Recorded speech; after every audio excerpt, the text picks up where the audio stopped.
Thank you, Senator Klobuchar. Senator Cruz. Thank you, Mr. Chairman. In his first year in office, President Biden has made a pattern of nominating extreme partisans and radicals to serve in the administration, but especially to serve on the bench. And unfortunately, that pattern continues today. Mr. Ho, you will not be surprised that I want to address some questions to you. And in my view, your record reflects that same pattern of finding someone who has been an extreme partisan, who has been a radical, and President Biden trying to put judicial robes on that partisan and radical agenda. And I would note at the outset that that's not just my characterization. You yourself have described yourself as, quote, a wild-eyed leftist, and further as someone, quote, accused sometimes of seeing discrimination everywhere you look. Is that right? Senator Cruz, I think the key word in that quote is accused. What I was doing... Let's start with the first one, wild-eyed sort of leftist. Well, again, Senator Cruz, I think I was characterizing how others have caricatured myself. Okay. Well, let's take a quote you wrote in November 2017, and I found it amusing, the exchange a moment ago with one of the Democratic senators about, some older intemperate statements. I would note, just sitting here, this may be a first in that you have tweeted attacks at multiple members of this committee, including Senator Lee, Senator Cotton, Senator Blackburn, Senator Cornyn, and far from being intemperate statements when you were a teenager, and most of these tweets occurred last year. So in the last 12 months, you have engaged, or the last about 18 months, you have engaged in partisan attacks on multiple members of this committee. But you also wrote in November 2017, quote, in these dark times, I've been fortunate to find tremendous sense of purpose in my work as a civil rights lawyer. But as a colleague of mine asked me over lunch recently, Dale, do you do this because you want to help people or because you hate conservatives? What he was getting at is that anger can, in fact, be a tremendous source of power.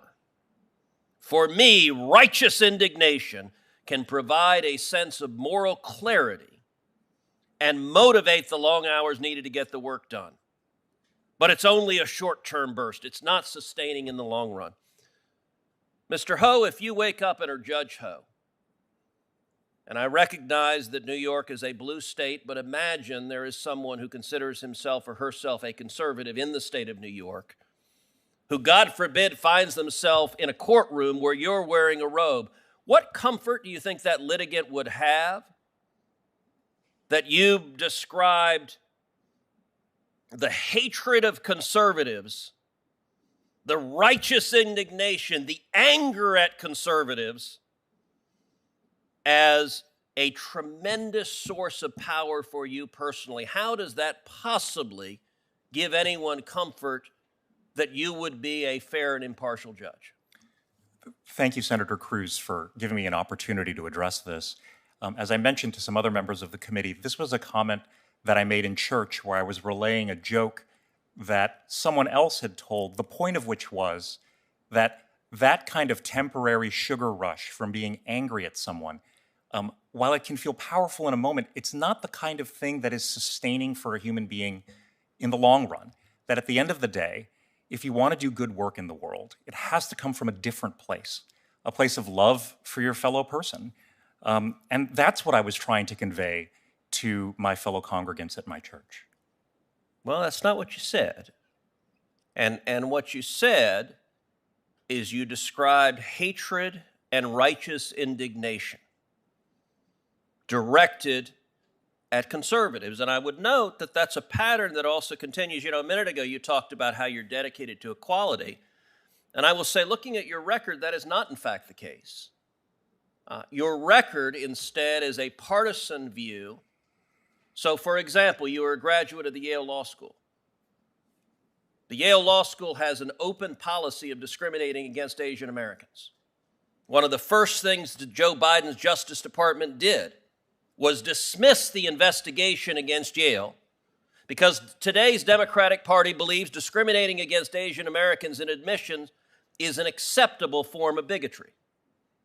Do you agree with the Biden administration on that? Senator Cruz, I haven't followed the ins and outs of what the Biden administration has done with respect to that particular matter. What I can tell you, Do you agree with your alma mater's policy of discriminating against Asian Americans in admissions? Well, Senator Cruz, I'm a member of the National Asian Pacific American Bar Association. I try to do what I can in the Asian American legal community. I'm not aware of a particular policy of discrimination in admissions at Yale Law School. But I think to your larger question, Senator Cruz, I clerked for judges who were appointed by executives of different parties.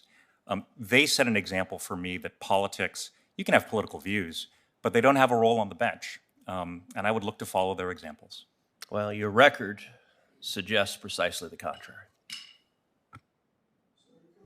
Thank you, Chairman Durbin, and thank you to all of today's nominees for your willingness to serve, for your records of service, and to your families for their support of your nominations here today.